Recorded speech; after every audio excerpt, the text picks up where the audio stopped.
জন্ম হোৱা নৰসকল একেবাৰে পুণ্যৱান বুলি কৈছে আৰু ইয়াত কোনে কৈছে যাৰ ৰাতি তিথি আপোনালোকে পালন কৰি আছে এই মাধৱ গুৰুজনাই আমাক ব্যক্ত কৰি দেখুৱাইছে যুগৰ ধৰ্মত কৈছে মনুষ্য জন্ম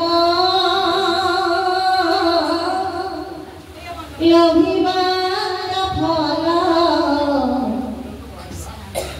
হৰিৰ কীৰ্তন মাত্ৰ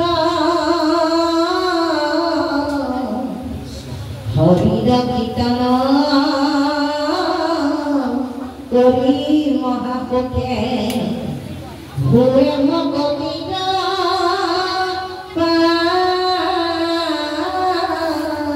পাত্ৰ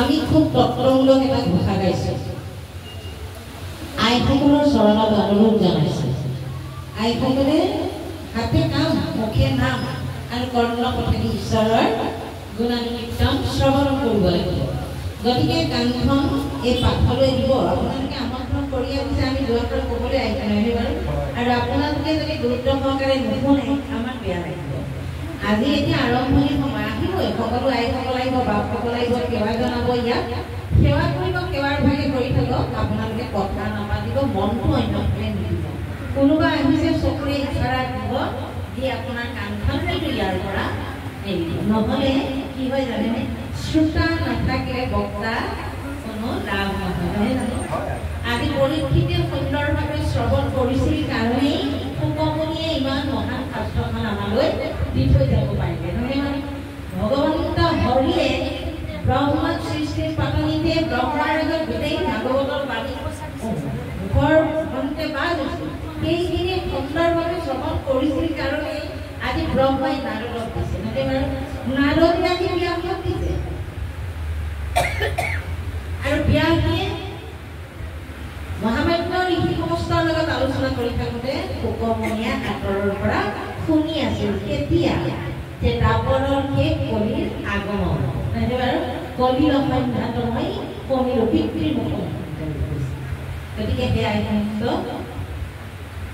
আপোনালোকে মনটো ইয়ালৈ নিদিলে মই সেইকাৰণে চকু বন্ধ কৰিয়ে দিওঁ কাৰণ চকুকেইটাই বেয়া নহয় বাৰু চকুকেইটাই যেনি তেনি চাই দিলে মানে মনটো কিবা হৈ যায় কথাৰ লিংকটো হেৰাই যায় গতিকে আপোনালোকক সেৱা জনাইছোঁ কোনোবা আহিব সুন্দৰকৈ সেৱা কৰিব তেওঁ ভাগে ভাগে আসন লৈ বহি গ'ল কথা পাতিব নালাগে মনটো ইয়াত দিব দেই অকণমান সময় দুঘণ্টা মাত্ৰ নহয় বাৰু গোটেই জীৱনটো আমি বিষয়ত লাগি বিষয়ত শেষ হৈ গ'লো এতিয়া কাৰোবাৰ 50 কাৰোবাৰ 60 কাৰোবাৰ 70 এনেহেন কলমৰ ইয়াত আছে নহয়নে বাৰু এই বয়সখিনি আমাৰ অৰ্থলৈ গৈছে নেকি আজি আমি ভাগৱতৰ পৰা প্ৰমাণ পাম নহয়নে বাৰু আমাৰ আয়ুস বৃদ্ধি গৈছে আমি যদিও ঈশ্বৰচা কৰি আছোঁ সেই ঈশ্বৰটোৱাই আমাৰ ঈশ্বৰৰ চৰণত লাগিছেনে নাই তাৰ কথাটো আজি আমি উপলব্ধি কৰিব বেনৰ কাহিনী ভুলৰ কাহিনী নহয় উৎসাহ ৰচনা বেয়াৰ প্ৰতীক সেই বেনক কোনে কেনেকৈ বহিছে আৰু কিয় তেওঁক কৰিবলগীয়া বেন এটা হ'ব লাগে নহয় জানো গতিকে তাৰ মাজেদি ভক্তি জ্ঞান যে বেন পুত্ৰতা উল্লেখৰ আছে আমাক সেইখিনি নালাগে তেওঁ কৰা কৰ্মখিনি আৰু তেওঁ কি কৰ্ম কৰি কি কৰিছে আৰু কি কৰিব লাগে তাৰ ওপৰতহে আমাৰ কথা গতিকে আপোনালোক পুণ্যৱান বুলি ক'ব আপোনালোকে শুনিবলৈ যত্ন কৰিব লাগে যে আমাক পুণ্যৱান বুলি আমি কিহৰ কাৰণে কৰিব নহয়নে বাৰু এতিয়া আমি ঘোষা ফুকি গ'লো আপোনালোকে কিবা এটা বুজি পালেনে মনুষ্য জন্ম লভিবাৰ ফল হৰিৰ কীৰ্তন এই কলিযুগত আমি মনুষ্য ৰূপে জন্মগ্ৰহণ কৰিছোঁ ঈশ্বৰৰ গুণানুকীৰ্তনৰ বাহিৰে অন্য আমাৰ গতি নাই বুলি কৈছে আমাৰ বাপসকলে পঢ়ি আছে আপোনালোকে নাই চবৰ কৰিছিলে নাই নাজানো তেওঁলোকে সকলোকে এই কথাটো জানে কিন্তু আমি বিভিন্ন কাৰণত আমি বেলেগ বেলেগ হৈ আছোঁ কিন্তু আমাৰ ভগৱতীটো কিন্তু সেই হয়নে হয়নে নহয় আমি পন্থা কিবা বেলেগ ধৰি আছোঁ কথা নাই কিন্তু ভাগৱতে কোৱা কথাখিনিকে আমি মানি আছোঁ হয়নে গতিকে আমি এক ঈশ্বৰৰ কথাই চিন্তা কৰিছোঁ গুৰু দুজনৰ কথাকে চিন্তা কৰিছোঁ গতিকে আমি একতে আছোঁ কেতিয়াও আমি বেলেগ হোৱা নাই সেইকাৰণে কৈছে এই মনুষ্য জন্ম হৈ ভক্তি কৰি এটা ভগৱতীৰ পাত্ৰ হ'বলৈ কৈছে আমাক এই বিষয়সমূহ প্ৰিয় সম্পত্তি ঐশ্বৰ্য বিভূতি এয়াৰে বিভূষিত হৈ এটা এজন মানুহৰ থাকিবলৈ পোৱা এইবোৰ বিনাশী বস্তু। আজি আমাৰ ঘৰত সকলোৰে কাৰোবাৰ 3 মহলীয়া ঘৰ আছে, কাৰোবাৰ নাই, কোনোবাই আছাম টাইপৰ এটাকে বনাই আছে, কাৰোবাৰ 4 চকীয়া গাড়ীখন 2 লাখ 3 লাখ, কাৰোবাৰ 19 লাখ 20 লাখ হ'লেও হ'ব পাৰে, নহয় জানো? কিন্তু এই সমস্ত সম্পত্তি আমি ইয়াতে পাইছোঁ। আগতে কিন্তু আমি একো নাই ঘূৰা হাতে আহিছোঁ, যাওঁতে লগত তেনেকেই যাম। ইয়াৰ মহান তত্ত্ব আলেকজেণ্ডাৰে দেখুৱাই থৈ গৈছে, নহয়নে বাৰু? যে মই মৰিলে মই হাত দুখন কফিনৰ পৰা বাহিৰত থবা, যাতে মোৰ হাত দুখন দেখিলে কোনোবাই বুজিব যে আলেকজেণ্ডাৰ ইমান ধনী, ইমান তেওঁৰ সম্পত্তি, ইমান টকা আছে, কিন্তু তথাপি তেওঁ যাবৰ সময়ত কিন্তু একো নিব নোৱাৰে, খালি হাতে গৈছে। ইয়াৰ তত্ত্ব কিমান চাওকচোন, কিমান ডাঙৰ তত্ত্ব দিছে। আলেকজেণ্ডাৰে নিজৰ সৈনিকসকলক কৈছে, মোৰ গাটো বেয়া লাগিছে, মই হয়তো মৃত্যু হ'ব মোৰ, মই গম পাইছোঁ, কিন্তু মোৰ মৃত্যুৰ পাছত তোমালোকে কি কৰিবা? তেতিয়া কান্ধত লৈ যাবা, যাওঁতে কি কৰিবা? গোটেই মোৰ যিমান টকা পইচা আছে চব ৰাস্তাত ছটিয়াই দিবা, তাৰ ওপৰেদি মোৰ খোজকাঢ়ি মোৰ মানে কটো লৈ যাবা, তোমালোকে খোজকাঢ়ি যাবা। তেতিয়া মন্ত্ৰীয়ে সুধিছে, কিয় আপুনি এনেকৈ কৈছে? আপোনাৰ এই টকা পইচা ইমান কষ্ট কৰি গোটাইছে আৰু আপুনি এতিয়া এইবিলাক পেলাই দিবলৈ কৈছে, এনেকৈ বিলাই দিবলৈ কৈছে। তেতিয়া তাৰো কথা আছে, বিলাই কিয় দিছোঁ? চোৱা, মই আহিছোঁ যেনেকৈ যাইছোঁ তেনেকৈ, ইয়াতে থকা বস্তু ইয়াতে থাকে, ইয়াৰ কোনো মূল্য নাই। বেংকত টকা জমা কৰি থৈছোঁ, যদি ভকতৰ কাৰণে এটা দিব পৰা নাই, টকা দিব পৰা নাই, সেই টকাৰ মূল্য নাই বুলি কৈছে। গতিকে আমি কৰ্ম কৰিবই লাগিব, আমাৰ সংসাৰখন আছে, আমি সংসাৰৰ প্ৰতিটো প্ৰাণীৰ যোগান আমি ধৰিবই লাগিব। কিন্তু তাৰ মাজতে ভকতিৰ দিশৰ কাৰণে আপুনি দান হ'ল একেবাৰে পুণ্যৱন্ত কৰ্ম, আমাৰ জীৱন সেইটো দান কৰিব লাগিব। আজি আমাৰ বাপুসকলে টকা পইচা দিব পৰা নাই, কিন্তু তেওঁলোকে এটা মহাদান কৰি আছে কালিৰ পৰা। আপোনালোকে গম পাইছেনে যে তেওঁলোকে নাম দান কৰি আছে, নহয় বাৰু? এই নাম ল'ব পৰাসকলে কিন্তু লৈ গৈছে, হয়নে? আৰু ল'ব নোৱাৰাসকলৰ পাছলৈ গৈছে। গতিকে মনুষ্য জন্মটো বহুত পুণ্যৰ ফলত পাইছোঁ। ভগৱন্তই কৈছে কলি যুগত, এই যুগত মই সৃষ্টি কৰিছোঁ 3 গুণত 3 জন, ব্ৰহ্মা বিষ্ণু ৰুদ্ৰ। ব্ৰহ্মাক সৃষ্টিৰ কাৰণে দিছোঁ, শিৱক মই সংহাৰৰ কাৰণে দিছোঁ, আৰু বিষ্ণুৰূপে মই নিজে এই জগত পালন কৰি আছোঁ। কিন্তু ব্ৰহ্মাক সৃষ্টি কৰিবলৈ দিছোঁ হয়, কিন্তু তাৰ ভিতৰতে কিন্তু কলিৰ এই 4 জাতি মনুষ্য জাতি কিন্তু মই সৃষ্টি কৰিছোঁ বুলি কৈছে। কেনেকৈ কৈছে? যে ব্ৰাহ্মণ ক্ষত্ৰিয় শূদ্ৰ বৈশ্য এই 4 জাতিক মই নিজৰ দেহৰ পৰা সৃষ্টি কৰিছোঁ। আমি এই কথাবিলাক কেনেকৈ জানিছোঁ? আমি মহান শাস্ত্ৰখনৰ পৰা জানিছোঁ, আমি ঘোষা শাস্ত্ৰখনৰ পৰা জানিছোঁ। মাধৱপুৰকে চিনাকি কৰি দিছে ভক্তি, আৰু মাধৱদেৱে যিখন অনবদ্য শাস্ত্ৰ সৃষ্টি কৰিছে, ঘোষা 1001টা ঘোষাৰে তেওঁ ঘোষাখন লিখিছে। সেই ঘোষাখনৰ লগত আজি এই জগতত বিভিন্ন প্ৰান্তত পণ্ডিত মহা পণ্ডিত আছে, কিন্তু সেই শাস্ত্ৰখনৰ দৰে এতিয়ালৈকে লিখিব পৰা সমান কোনো হ'ব পৰা নাই। তাক কোনে জনাইছে জানেনে? এই জগতত প্ৰথম প্ৰচাৰ প্ৰসাৰ কৰিছে মাধৱ গুৰুজনাৰ কৃতিত্ব আৰু পাণ্ডিত্যৰ যি গুণ, এইখিনি গোটেই জগততে বিলাই দিছে। আমাৰ মহামান্য, আমাৰ স্মৰণীয়, আমাৰ একেবাৰে মানে সেৱাৰ যোগ্য, আমি যাৰ চৰণ এবাৰ হ'লেও মনত পেলাব লাগে মাধৱ আৰু শংকৰৰ লগতে, সেইজনে হৈছে বিনোৱাজী। এই বিনোৱাজীয়ে গোটেই জগততে মাধৱ পুৰুষৰ এই অনবদ্য শাস্ত্ৰখনৰ গোটেই প্ৰচাৰ প্ৰসাৰ কৰি থৈ গৈছে, তেওঁ শ্ৰেষ্ঠতা দি থৈ গৈছে। গতিকে তেওঁলৈ আমি মনত পেলাবই লাগিব। গতিকে ভগৱন্তই কৈছে 4 জাতি মই সৃষ্টি কৰিছোঁ।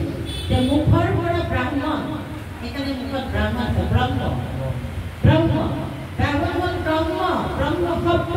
আমাৰ মুখেদি যি এবাৰ এটা শব্দ ওলাই যাব, তাক আমি ঘূৰাই আনিব নোৱাৰোঁ। সেইকাৰণে আমি শব্দ সংস্কাৰী হ'ব লাগিব, হয়নে? আমাৰ কথা বতৰাবিলাক উপকাৰী হ'ব লাগিব, জীৱৰ মংগলৰ কাৰণে ক'ব পৰা কথা। যি কথা শুনিলে কাৰোবাৰ মন প্ৰাণ কলুষিত মনটো প্ৰফুল্লিত কৰিব পৰা হ'ব লাগিব, যাৰ কথাই ঈশ্বৰৰ চৰণলৈ আমাৰ মনটো নিব পৰা হ'ব লাগিব, তেনেবিলাক বাক্য ক'ব লাগিব। আমি কেতিয়াও আনে বেয়া পোৱা কথাবিলাক ক'ব নালাগিব, হৃদয়ত যাতে কষ্ট নাপায়। কিয় নাপায় বাৰু? কাৰণ প্ৰভু ভগৱন্তই জীৱৰূপে সবাৰো হৃদয়ত বিৰাজমান কৰিছে। যত জীবজংগম কীট পতংগম অগণগ জগতে তায়া, সমস্ত জগততে প্ৰভু ব্যাপী আছে। আমি সেইকাৰণে হিংসা মনোভাৱেৰে কাকো চাব নালাগে, একো কৰিব নালাগে। সেইকাৰণে ব্ৰাহ্মণ হ'ল দেৱতুল্য, তেওঁলোকে ব্ৰহ্মত্ব জ্ঞান লাভ কৰিব পাৰে। বাকীখিনি জাতিৰ মাজত হিংসা হিংসিবিলাক আছে, কিন্তু এতিয়া কিন্তু আৰু গুচি গৈছিলে নহয়নে বাৰু? এতিয়া বেছি উচ্চাৰ ৰচনা হৈছে, পৰিপূৰ্ণ স্বভাৱটোৱে গোটেই সমাজবিলাক বিশিষ্ট কৰি তুলিছে। গতিকে ব্ৰাহ্মণ মুখৰ পৰা বাহুৰ পৰা ক্ষত্ৰিয় আৰু গুৰুৰ পৰা বৈশ্য আৰু চৰণৰ পৰা শূদ্ৰ। এতিয়া কৰি শূদ্ৰই শ্ৰেষ্ঠ বুলি কৈছে। শ্ৰেষ্ঠ আপুনি ব্ৰাহ্মণো শ্ৰেষ্ঠ হ'ব পাৰে। ভক্তি ব্ৰহ্মক নিজে উপাসনা কৰি ব্ৰহ্মক ভজনা কৰি আপুনি যদি আপোনাৰ জীৱন ধন্য কৰিব পাৰিছে, তেতিয়াহ'লে আপুনি শূদ্ৰ আৰু ব্ৰাহ্মণ হ'ব পাৰিব। তাৰ প্ৰমাণ যে সন্তানী নহয় বাৰু, সন্তানীৰ যোগেদি আমাক ভক্তি প্ৰদীপৰ দ্বাৰা আমাক এই কথাখিনি বুজাইছে নহয় বাৰু। সেইকাৰণে ঘোষা শাস্ত্ৰখিনি ৩৫খন আধ্যাত্মিক শাস্ত্ৰৰ মূল তত্ত্বখিনি আমি মাধৱ গুৰুৱে ঘোষাৰূপে একেবাৰে সহজ সৰল ভাষাৰে আমি বুজি পোৱাকৈ এই শাস্ত্ৰভাগ তেওঁ লিখিছে, যে ঘোষাৰ মাজেদি আমি বহু কথা বুজি পাব পাৰিম। সেইকাৰণে আমাৰ চাৰি জাতিৰে এতিয়া জন্ম দিলে প্ৰভুৱে, সেইকাৰণে কৈছে কলিত জন্ম হোৱা এই চাৰি জাতি মনুষ্য জাতি মোৰ অতি প্ৰিয়। এতিয়া ব্ৰহ্মাই কৈছে কিয় আমি দেৱতাসকল নকৰিলোঁ যে, তোমালোকে নকৰিবা, কিন্তু মনুষ্য বহুত শ্ৰেষ্ঠ। কিয়? মনুষ্যই ভাল বেয়া চিন্তা কৰিব পাৰে আৰু মনুষ্যই মোক উপাসনা কৰিব পাৰে। ময়েই যে সত্য, ময়েই যে শ্ৰেষ্ঠ, ময়েই যে যুগে জগত মই সৃষ্টি কৰিছোঁ, এই কথাষাৰ মনুষ্যই বুজি পায়। সেইকাৰণে মনুষ্য জাতি শ্ৰেষ্ঠ। এনেহেন কথা কোৱাৰ পাছত যদি কোনোবাই এই ভগৱন্তক এৰি অন্যফালে গতি কৰিছে, তেতিয়াহ'লে সেইসকলৰ কি হৈছে বুলি কৈছে জানেনে? ভক্তি প্ৰদীপৰ পৰা আনিছে, মানে ৩৫খন আধ্যাত্মিক শাস্ত্ৰৰ পৰা তত্ত্বখিনি আনিছে, আনি এই ঘোষাত লিখিছে মাধৱ গুৰুৱে কি বুলি জানেনে? চাৰিও জাতিৰ নিজ পিতৃ কৃষ্ণ জানিও যিটো ন ভজে, এই পাপ হলে ধৰ্ম ভ্ৰষ্ট হোৱা ঘূৰ নৰকত পৰে। কি কৰে ঘোষাই? সেইকাৰণে ঘোষাখন পঢ়িব লাগে। ঘোষাসমূহ হ'ল এখন অনবদ্য শাস্ত্ৰ। এই চাৰি জাতিৰ পিতৃ কৃষ্ণ বুলি মাধৱ গুৰুকে একদম পোনে পোনে দেখাই দিছে যে আমাক চাৰিটা জাতিক প্ৰভুৱে সৃষ্টি কৰিছে, গতিকে তেওঁৰ আমি পিতৃ। আৰু সেই পিতৃৰ চৰণ সেৱা যদি আমি নকৰোঁ, তেতিয়াহ'লে আমি বোলে ঘোৰ নৰকত পৰিম বুলি কৈছে। আজি আমাৰ বাহ্যিক সমাজখনলৈ আহা, আমি প্ৰত্যেকে আমাৰ একো একোখন গৃহ আছে নহয় বাৰু। আমাৰ ল'ৰা ছোৱালী আছে, কাৰোবাৰ ৫টা, কাৰোবাৰ ২টা, কাৰোবাৰ ১টা নহয় বাৰু। এটা ল'ৰা আয়ুস দেখি সংসাৰলৈ আহিছে, কিমান কষ্ট কৰি মা দেউতাই ডাঙৰ দীঘল কৰি পঢ়াই শুনাই তেওঁ এজন সুব্যক্তি কৰিছে নহয়, তেওঁলোকৰ মতে ভাল আৰু গতিকে এই চাৰিওফালৰ পৰা। কিন্তু সেই পুত্ৰই যেতিয়া চাকৰি সূত্ৰে হওক বা কিবা সূত্ৰে আঁতৰত আছেগৈ, তেওঁ কিন্তু এই পিতৃ মাতৃ সেৱা পাহৰি গ'ল, তেওঁ ভক্তি কৰিবলৈ পাহৰি গ'ল। তেওঁৰ মৃত্যুৰ সময়তো মাত এষাৰ দিবলৈ আহিবলৈ তেওঁৰ সময় নহ'ল। যিগৰাকী মাতৃয়ে কাণত পেলাই লৈ 10 দিন 10 ৰাতি টোপনি ক্ষতি কৰি আছিল, যেতিয়া তেওঁ অসুস্থ হৈছিল, সেই মাতৃৰ দুগ্ধ স্তন খুৱাই তেওঁক জীৱিত কৰি ৰাখিছে, কিন্তু মাতৃয়ে এবাৰ অন্ন খাবলৈও সময় পোৱা নাই। সেই মাতৃয়ে এতিয়া বিচনাত বহি পেটকাপ কৰি আছে, পুত্ৰৰ মুখখন চাওঁ বুলি অভ্যাস কৰি আছে, কিন্তু পুত্ৰই আহি দেখা দিবলৈ সময় নাই। গতিকে আমি যদি পিতৃ কৃষ্ণক চিনি নাপাওঁ, তেতিয়াহ'লে আমাৰ এই বাহ্যিক সংসাৰৰ প্ৰত্যেক কেনেকৈ ভক্তি কৰিব হয়নে? গতিকে আমি প্ৰথমে পিতৃক চিনি পাব লাগিব। আৰু আমি মই কোন পৰা আহিছোঁ, কি কৰিব লাগে, আমি কলৈ যাম, য'ৰ পৰা আহিছোঁ গলি যাবৰ হ'লে কৰ্মখিনি তেনেকুৱা কৰিব লাগিব। এতিয়া যে আমি মনুষ্য জন্ম পালোঁ, এয়া আমি বহু পুণ্যৰ ফলত পাইছোঁ। 84 লক্ষ জনী অতিবাহিত কৰি কৰি কৰি কৰি অনেক জন্মৰ পুণ্যৰ ফলত আমি মনুষ্য জন্ম লাভ কৰিছোঁ।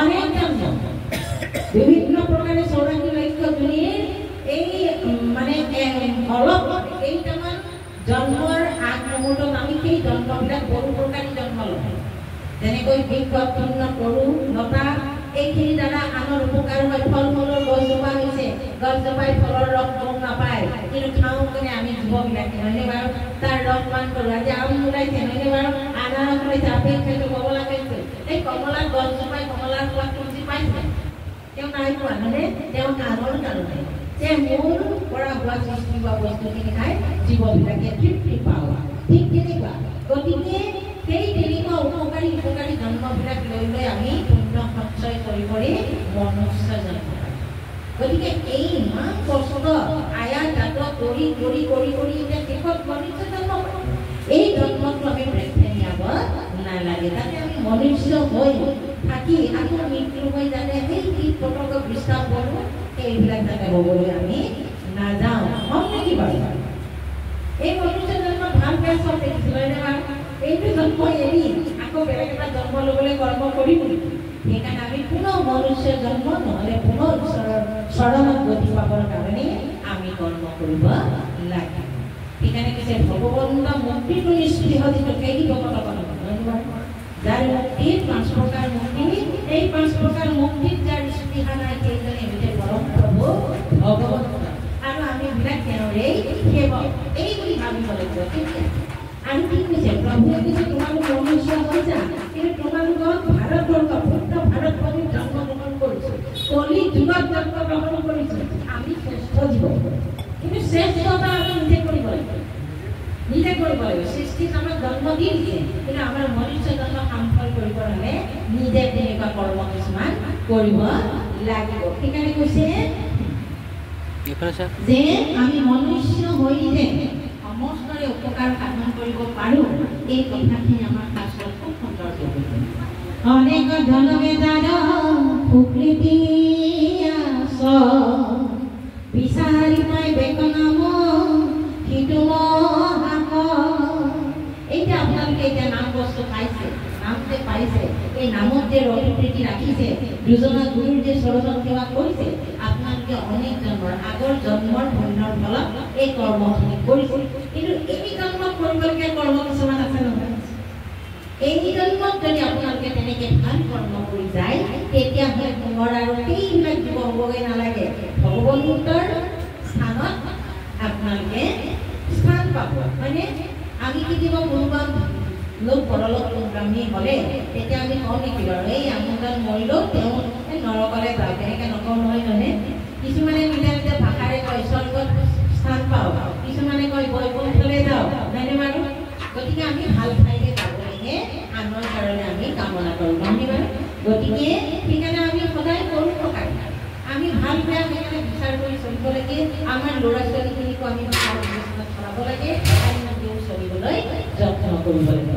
এতিয়া এইখিনি হ'বৰ কাৰণে আমি কি কৰিব লাগিব আমিতো ঘৰতে বহি থাকি এদিন নাম ল'লেই নহ'ব নহয় অভ্যাসত ল'ব লাগিব গতিকে কি বুলি কৈছে যে আমি আমাৰ মনৰ সংশয়বিলাক এই কলি যুগত আমি কি কৰিব লাগে কি কৰিব নালাগে এই কথাখিনি জানিবৰ হ'লে আমি ভাগৱতৰ আশ্ৰয় ল'ব লাগিব আৰু ভাগৱতৰ আশ্ৰয় ল'বলৈ যাওঁতে আমি সাধুৰ সংগলৈ যাব লাগিব কাৰণ ভগৱন্তই উদ্ধৱ কোৱাৰ চলেৰে আমাক কৈছে বাৰু পৰীক্ষিতক কোৱাৰ চলেৰে আমাক কৈছে গতিকে কথাবিলাক আমালৈহে দিছে আজি পৰীক্ষিতক কৈছে যে তুমি 7 দিন 7 ৰাতি ভাগৱত শুনাচোন একান্ত মনে যদি পঢ়িব পাৰা তুমি মৃত্যুৰ ভয় তোমাৰ নাইকিয়া হ'ব সঁচাকৈ পৰীক্ষিতৰ মৃত্যুৰ ভয় নাইকিয়া হ'ল আৰু আমিবিলাক পৰীক্ষিতৰো কিন্তু এই 7টা দিনৰ ভিতৰতে আমি আয়াত হৈ আছোঁ নহয়নে বাৰু 7টা দিনৰ ভিতৰতে আমি যিটোপৰা জন্ম হৈছোঁ আকৌ এই 7টা দিনৰ ভিতৰতে আমি মৃত্যু হৈছোঁ গতিকে আৰু এই 7টা দিনৰ ভিতৰতে আমি বিবাহ কৰিছোঁ নহয়নে সেইকাৰণে জন্ম মৰণ বিবাহ এয়া কোৱাৰ কেতিয়া আছে কোন সময়ত হ'ব ক'ত হ'ব এই কথাখিনি কোনেও আমি ক'ব নোৱাৰোঁ এয়া হ'ল প্ৰভুৰ সমস্ত গতিকে তেওঁৱেই যেতিয়া সৰ্বে কৰিবা তেওঁক আকৌ বুজিবলৈ আমাৰ দিন লাগিছে কিয় সেইকাৰণে কৈছে মনত যদি কিবা সংশয় আছে তেতিয়াহ'লে ভকতৰ ওচৰলৈ আগবাঢ়ি গৈছে আৰু কি বুলি কৈছে সাধুৰ সংগ সখী লৈবা প্ৰথমত শ্ৰৱণ কীৰ্তন মূল কৰিবা সতত আপোনাক অন্য একো কৰি কোৱা নাই মাত্ৰ সাধুৰ সংগলৈ আহিবলৈ কৈছে আৰু শ্ৰৱণ আৰু কীৰ্তন কৰিব লাগিছে। নৱবিধ ভক্তিৰ ভিতৰত শ্ৰৱণ আৰু কীৰ্তনেই শ্ৰেষ্ঠ। এই শ্ৰৱণ কীৰ্তনেই কলিযুগৰ শ্ৰেষ্ঠ ধৰ্ম। কলিযুগত অন্য নাই।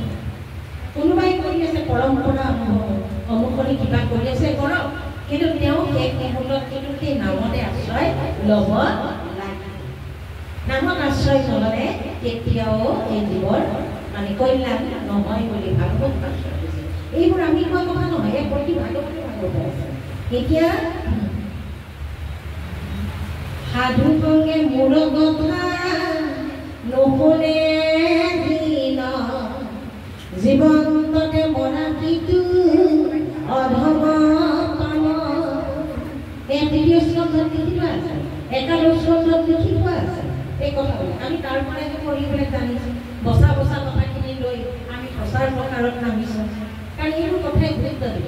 এতিয়া সাধু সংগৰে যেতিয়ালৈকে বোলে নাহে তেতিয়ালৈকে মোৰ ৰহস্য ভক্তিৰ কথা কেতিয়াও বুজি নাপাব। সেইকাৰণে বিভিন্ন কাহিনীৰে এই ভাগৱতৰ প্ৰতি আমাৰ মনবিলাক নিবৰ কাৰণে, ঈশ্বৰৰ চৰণত মন নিমজাই নিবৰ কাৰণে আমাৰ শাস্ত্ৰভাগ বিস্তৃতভাৱে অকল গুৰুজনাই লিখা নাই, ইয়াত কেইবাজনো লিখকৰ লিখনি আছে। গতিকে তাৰ মাজেদি সাধু সন্তসকলে আমাক বুজাবলৈ চেষ্টা কৰিছে। গোটেই আধ্যাত্মিক লিখে, কিন্তু উপদেশখিনি চাবচোন কিমান সুন্দৰকৈ দিয়ে, নহয়নে বাৰু? উপদেশখিনি কিমান সুন্দৰকৈ দিয়ে। গতিকে এই কথাবিলাক আমি গুৰুত্ব দিব লাগিব। তৃতীয় স্কন্ধ ভাগৱতে গোটেই জীৱন সলনি কৰি দিব পাৰে। তৃতীয় স্কন্ধ খণ্ডৰ কথাই আপোনাৰ সৃষ্টিৰ পাতনি গোটেই মেলি দিব পাৰে। ব্ৰহ্মাই সৃষ্টি কৰিছে, ভগৱন্তাই সৃষ্টি কৰিছে, একে পদ্ধতিৰে সৃষ্টি কৰিবলৈ কিন্তু আমাক প্ৰভু অকলশৰে আছে। প্ৰলয় হোৱাৰ পাছত গোটেই চাৰিওফালে জলময়, তেতিয়া তেওঁ মনলৈ মই এখন অকলে থাকিলে ভাল নহয়। একাংশৰে আছো মই আদি নিৰঞ্জন, সৃষ্টি নাহি কৰিব নকৰে। এই সৃষ্টি নহ'লে দেখোন মোক সোমাই নাপায়, গতিকে মই সৃষ্টি কৰিব লাগিব। এই কথা ভবাৰ লগে লগে তিনি গুণত তিনিজন সৃষ্টি কৰে। কিন্তু তেওঁলোকক সৃষ্টি কৰিছে, তেওঁলোকৰ লগত আকৌ নাৰী সংযোগ নহ'লে নৱদৰ মাতৃ লাগিব। এতিয়া তেওঁ কি কৰিছে? তেওঁ শৰীৰৰ পৰাই সকলোকে সৃষ্টি কৰিছে, কিন্তু তাৰপিছতে দুগৰাকী মাতৃৰ সৃষ্টি কৰিছে। সোঁফালে ভক্তি মাতৃ, বাওঁফালে মায়া মাতৃ। মায়া মাতৃ মেলাই ভক্তি মাতৃয়ে সামৰি আনে, হয়নে বাৰু? গতিকে আমাৰ সৃষ্টিখন কিমান সুন্দৰ হৈছে। আমি মাতৃসকলৰ ভক্তিৰ বাঞ্জলিডাল ধৰি ৰাখিব লাগিব। আমাৰ বাপসকল কৰ্ম থাকে, কৰ্ম কৰে, তেওঁলোকে কৰ্ম নকৰিলে আমাৰ সংসাৰখন কেনেকৈ চলিব? কিন্তু তাৰ মাজতে তেওঁ ঈশ্বৰ চিন্তা কৰিবলৈও তেওঁ উদগনি দিব লাগিব। আমি মাতৃসকল তেওঁ সময় দিব লাগিব, তেওঁ মনত পেলাই দিব লাগিব। আপুনি যদি দিনটো গৃহকৰ্মতে থাকিলে ঈশ্বৰৰ কথা চিন্তা নকৰিলে, যাওকচোন নামঘৰত ভকতসকলে কিবা এটা কৰিছে, তাতে অকল আপুনি মূৰ তেনেকৈ কোৱা এগৰাকীয়ে ভগৱন্তৰ কৃপা নকৰিবনে? আজি ভক্তি মাতৃসকলৰ কথা কৈ আছে। শাস্ত্ৰত 5গৰাকী মাতৃ আছে, সতী। এই সতীমতী নাৰীসকলৰ কথাবিলাক আমি পঢ়িব লাগিব, কাৰণ তেওঁলোকৰ জীৱন শৈলীখিনি আমি বুজিব লাগিব। তেতিয়াহে আমি সংসাৰখন সুন্দৰভাৱে চলাই লৈ যাব পাৰিম। ল'ৰা ছোৱালীকেইটা ক'ত আশ্ৰয় দিলে আমাৰ ল'ৰা ছোৱালীকেইটাই ভগৱন্তৰ কাম পাব, সেইকেইটা আমি জানিব পাৰিম। গতিকে এই কথাবিলাক জানিব হ'লে আমি ভাগৱতৰ ওচৰলৈ আহিব লাগিব। আৰু এটা কথা, সেই মহান শাস্ত্ৰভাগত 12টা স্কন্ধ, 335টা অধ্যায় আৰু 5,96,000 শব্দৰে গঠিত অগাধ শাস্ত্ৰ। এই শাস্ত্ৰভাগৰ পাৰাপাৰ আমি পাবলৈ যোগ্য নহয়। আমি মনুষ্য, অল্পমতি, অল্প শিক্ষা আৰু অল্প আয়ু। আমাৰ আয়ুকে গোটেই ভাগৱতখন মানে শ্ৰৱণ কৰি তাক বুজিব পৰা গ'লে আয়ুখিনি আমি নাপাম নেকি, এনেকুৱা যেন আমাৰ অনুভৱ হয়। কাৰণ আমি কৰ্মৰ মাজেৰে